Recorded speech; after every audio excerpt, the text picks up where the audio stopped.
Madame Odette Larin, retraitée de la fonction publique depuis décembre 2006, a vécu sa propre perception de l'invasion irrespectueuse d'une compagnie gazière.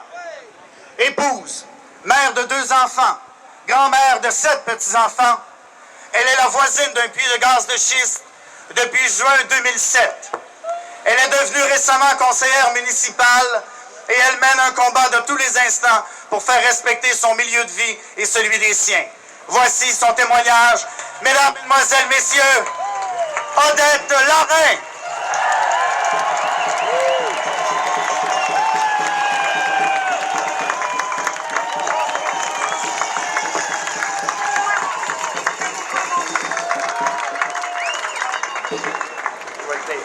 Bonjour à tout le monde.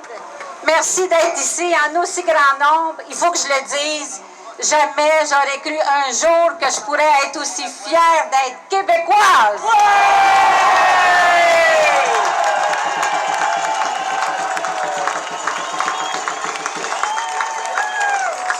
J'habite la municipalité de Saint-Louis, la seule municipalité du Québec qui, jusqu'à ce jour, a accepté un puits de gaz de schiste au centre de son village.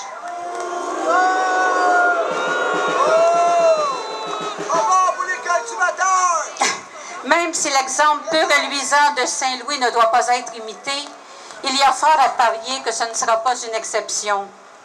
Vous avez peut-être entendu parler de la ville de Fort Worth au Texas, avec ses 1,8 million d'habitants, ville qu'on pourrait comparer à Montréal. En 10 ans à peine, les gazières ont foré plus de 2000 puits de gaz un peu partout dans cette ville. Ici, au Québec, on parle de 20 000 puits dans 20 à 30 ans dans la seule vallée du Saint-Laurent.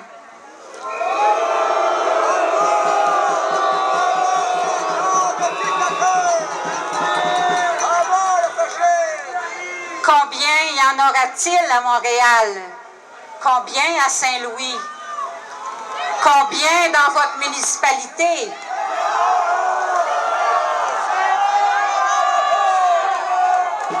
À quelle distance de votre maison? Ne croyez surtout pas que les gazières auront plus de scrupules ici, dans nos villes et villages, qu'elles en ont eu aux États-Unis ou ailleurs dans le monde. Je suis ici avec mon mari, mon fils, 3 de mes petits-enfants, 3 générations de citoyens inquiets pour l'avenir. Nous ne demandons pas d'être rassurés par les politiciens. Nous exigeons simplement qu'on laisse le gaz de schiste là où il est, à 2300 mètres sous terre.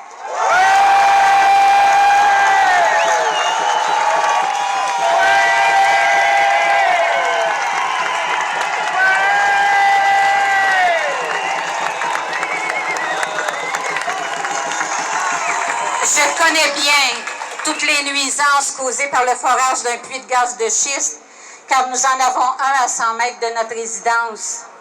Depuis 2007, la gazière Gaztem et sa partenaire Forest Oil ont foré à 3 reprises derrière chez nous. Elles ont tous les droits, nous n'avons rien à dire.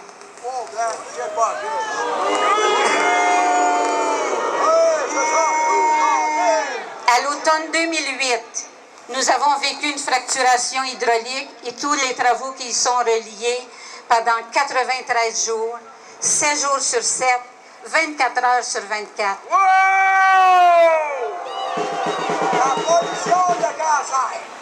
Nous avons subi la poussière, l'éclairage intense nuit après nuit, le bruit des tuyaux qui se frappent les uns sur les autres, le bruit des génératrices jour et nuit, le bruit assourdissant d'une quinzaine de pompes alimentées par d'immenses moteurs diesel, les sifflements et la lumière générée par la torchère, le smog qui brûle les yeux, la gorge qui donne des palpitations et qui gruge l'énergie, la circulation de véhicules lourds sur notre rue résidentielle, 2 explosions en pleine nuit qui ont fait trembler les fenêtres et les murs de notre maison. Nous avons vécu l'insomnie, le désespoir et la révolte. Comment l'Homo sapiens réagit-il face à la menace? 2 choix s'offrent à lui. Ou il s'écrase et s'enfuit, ou il se lève, affronte et attaque.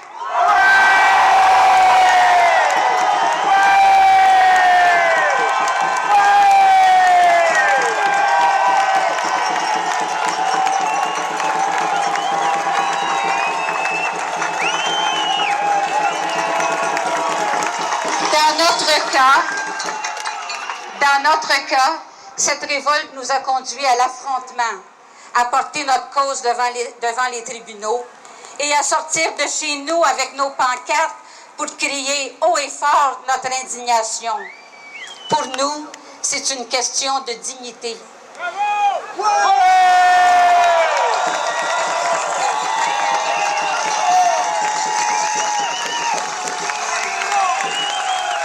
Comment notre combat se terminera-t-il?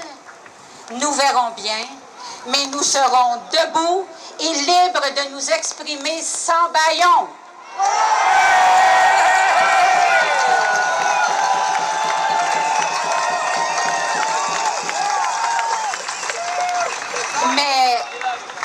Mais collectivement, quelle solution adopterons-nous?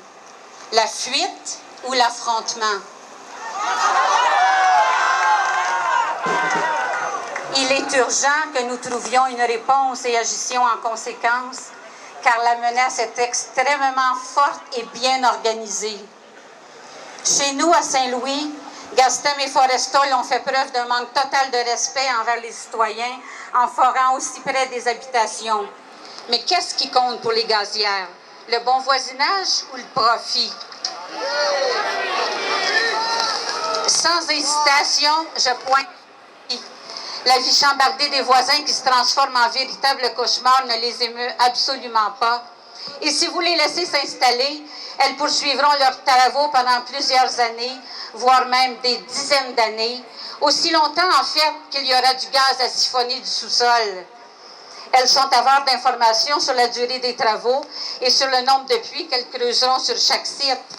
Elles ont beau dire que les propriétés situées à proximité d'un site ne perdent pas de valeur et que les activités liées au forage ressemblent, comme le disait Raymond Savoie, à un murmure du vent dans les feuilles d'un arbre.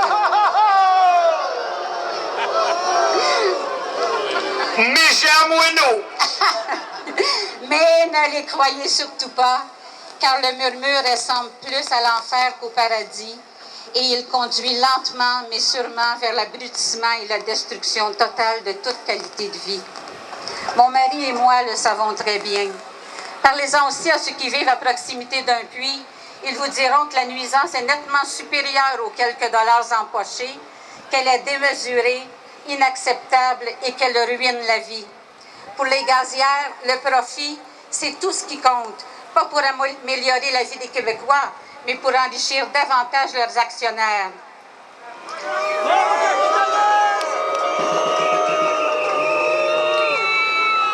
Comme beaucoup de citoyens, nous avons participé au BAP et y avons présenté un mémoire, le DM39, que vous pouvez consulter sur leur site.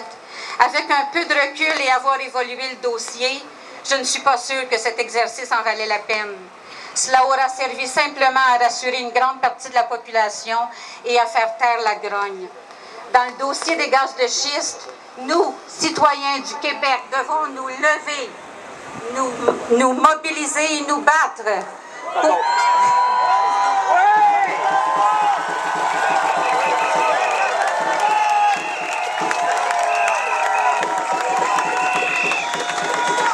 Pour nous, bien sûr, mais surtout pour nos enfants et nos petits-enfants, pour qu'ils puissent avoir un avenir. C'est de cette seule façon que nous réussirons à faire reculer le gouvernement et que nous pourrons léguer à tous les enfants du Québec un patrimoine que nous aurons su protéger des pilleurs et des profiteurs sans scrupules, un pays où il fera bon vivre, une terre où nos petits-enfants et leurs descendants pourront évoluer et prospérer.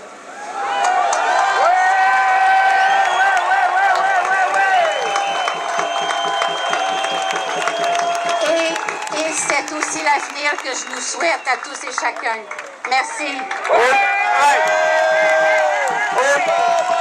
Haute la reine. Bravo.